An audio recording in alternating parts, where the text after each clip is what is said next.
بہتر اگلا کال شامل کرتے ہیں پروگرام میں. ہمارے ساتھ ہیں کال. السلام علیکم. میں برمنگھم سے بات کر رہا تھا. پیر صاحب سے کویسچن کرنا تھا. کویسچن یہ تھا کہ آج کل ایک کانسیپٹ ہے کہ کہتے ہیں کہ سید اور نان سید کا نکاح نہیں ہو سکتا. آپ اس پہ روشنی ڈالیں.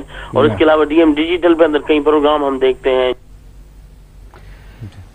بڑا یہ آپ نے اہم سوال کیا ہے. اصل میں بات یہ ہے جی کہ میرا اسی موضوع پر بڑا اختلاف بھی چلتا رہا 20-25 سال سے، بلکہ اب بھی چل رہا ہے.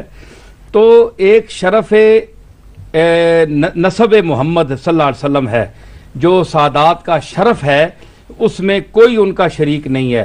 وہ اللہ تعالیٰ صفات کی حیثیت سے بھی اللہ عطا فرمائے، صرف خون کی حیثیت نہیں بلکہ حسب اور نسب کی وجہ سے بھی.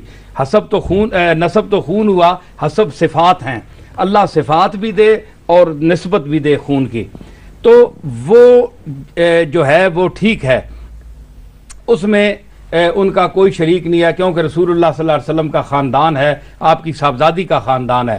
لیکن قرآن مجید میں جو محرم جو حرام رشتے ہیں ان کی تفصیل موجود ہے. قرآن و سنت میں ایسا کوئی واضح حکم نہیں ہے کہ جس میں سیدہ کا نکاح غیر سید کے ساتھ ممنوع ہو، ناجائز ہو، حرام ہو، جبکہ سیدہ خود چاہتی ہو کہ میرا فلاں شخص سے نکاح ہو جائے، اور وہ اگر خود راضی ہے، اس کے اولیاء بھی راضی ہیں، اور اگر اولیاء نہیں بھی راضی اور خود وہ راضی ہے تو وہ حرہ مکلفہ جو ہے وہ اپنے نکاح کا خود حق رکھتی ہے، وہ کر سکتی ہے. شرعن یہ کوئی ممنوع نہیں ہے.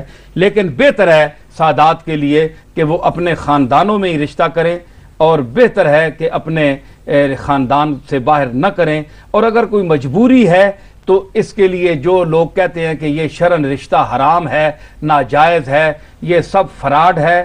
شریعت میں بھی جانتا ہوں، اور میں ایک سید گھرانے کا فرد ہوں، لیکن میں نسب سے اوپر شریعت کو سمجھتا ہوں. نسب نیچے ہے، قرآن اور سنت کا مقام اوپر ہے. ہم سب برابر ہیں، مسلمان بھائی ہیں.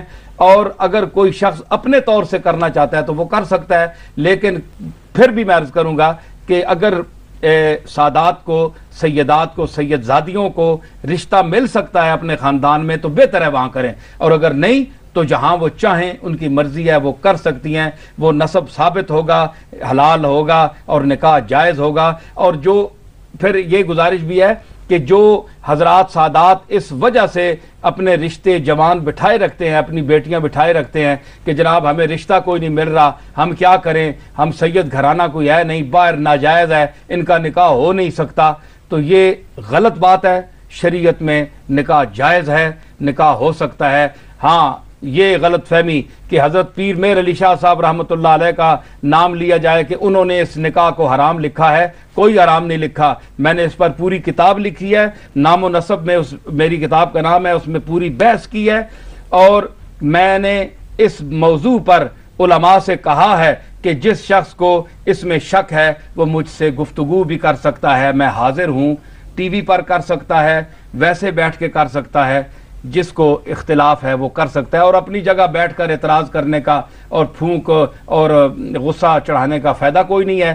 تو پیر میر علی شاہ صاحب نے جو فتویٰ دیا تھا وہ اغوا کا کیس تھا. مغویہ جو ہے وہ تو کسی وجہ سے نہیں ہو سکتا کہ کسی کی لڑکی کو آپ گھسیٹ کے لے جائیں، تو یہ تو توہین ہے ان کی. تو پیر صاحب کا جو فتویٰ ہے وہ ایک مخصوص استفتاء کی صورت میں ہے، وہ مطلق حکم نہیں ہے کہ شریعت کا کہ جناب ان کے رشتے ہی ناجائز ہے، بار دے نہیں سکتا.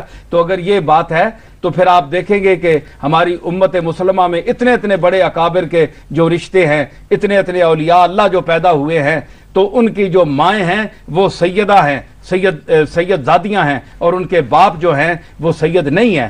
تو ان کی ایک طویل فہرست ہے. اگر جو ان کو حرام کہتے ہیں پھر ان کے نزدیک وہ لوگ کدھر جائیں گے؟ ان کا نسب کیا ہوگا؟ جب نکاح ہی نہیں ہوا تو پھر وہ ان کی حیثیت کیا متعین ہوگی؟ وہ کیا ہوں گے؟